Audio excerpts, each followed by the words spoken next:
acquisitions in healthcare actually started with the sister thing of healthcare, which is pharma. The pharma business is largely consolidated because of mergers and acquisitions. If you notice, Sun Pharma, a beautiful company, grew really big because of mergers and acquisition. If you chronicle their growth, it was mainly because of mergers and acquisition. If you take a similar analogy to healthcare, I think healthcare, the mergers of acquisition of hospitals and diagnostics started from the pharma mergers and acquisition. So that is a whole history about mergers and acquisition. So what can actually make an acquisition? That's an interesting question, right? So one of the main things is healthcare by definition is slow.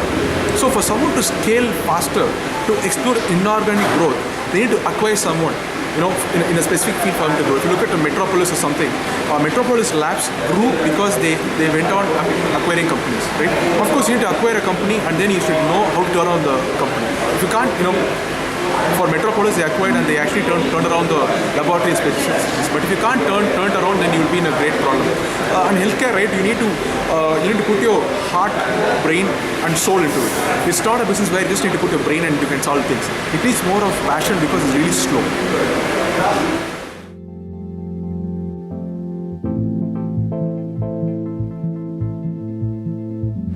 Regarding M&As, what's been happening in the healthcare space, and primarily in diagnostic space, now you see more of consolidations happening in daycare facilities. For instance, you have Davita acquiring Nephrolife, and you have a couple of eye specialty hospitals, where it's more of they do day procedures like the glaucoma or cataract removal, which is private daycare. And you also have chain of dentists are being funded, and you see a lot of consolidation in that space. So, of course, large companies have been acquiring small companies, and there's the beautiful thing happening is you see also some of small companies acquiring big companies because they're able to take big bets, and they are supported by PE funds, and they're able to grow as well.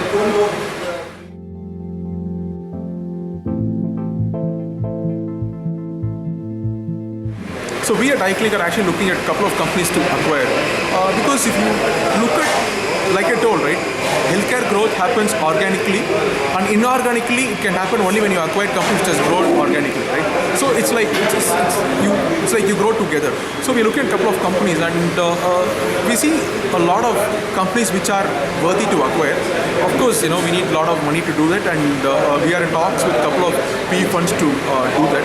I think that's one of the beautiful things with healthcare, right? So when you start a healthcare business, when you build a neat business, you bootstrap it, you build it, you definitely have an option to exit it beautifully. So it's not. I mean, and one more thing is you cannot compare with other startups like Freecharge or startup like of course full respect to Kunal Shah for creating a company like Freecharge, but there's not many regulatory hurdles as what you see in healthcare.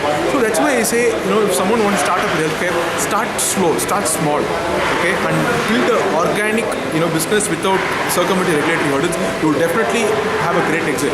Maybe you'll become profitable, or you'll have someone coming and acquiring you and making it even more bigger.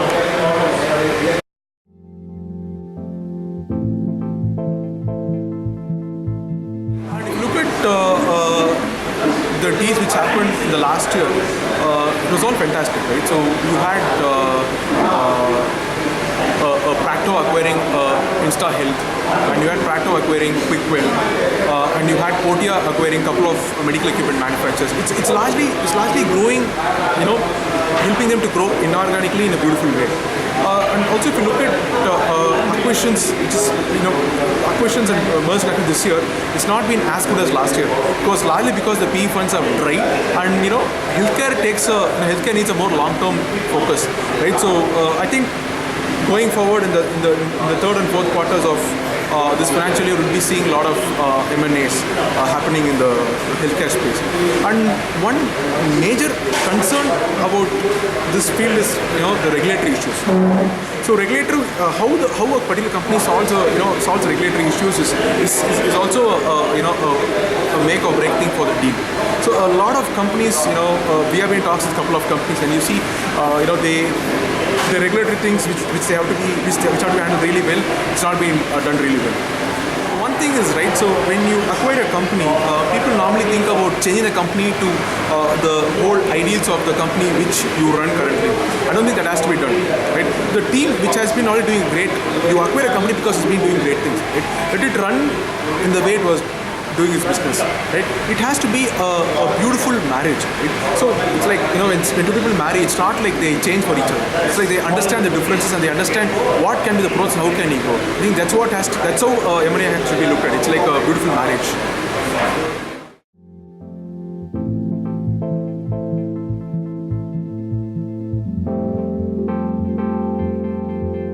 M&A action healthcare, it's largely been diagnostic space, and it's been in more of primary level healthcare areas, like, you know, eye hospitals, where it's more of a daycare procedure, and it's also been in you know, dialysis centers, like how Davita bought NephroLife, and now NephroPlus is having a consolidation.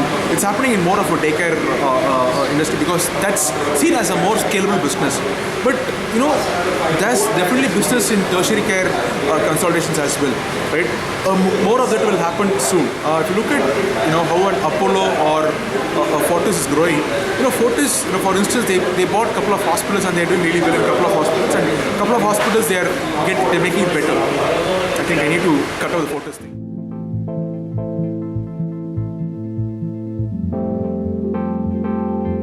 I can comment about digital healthcare space from where I am from.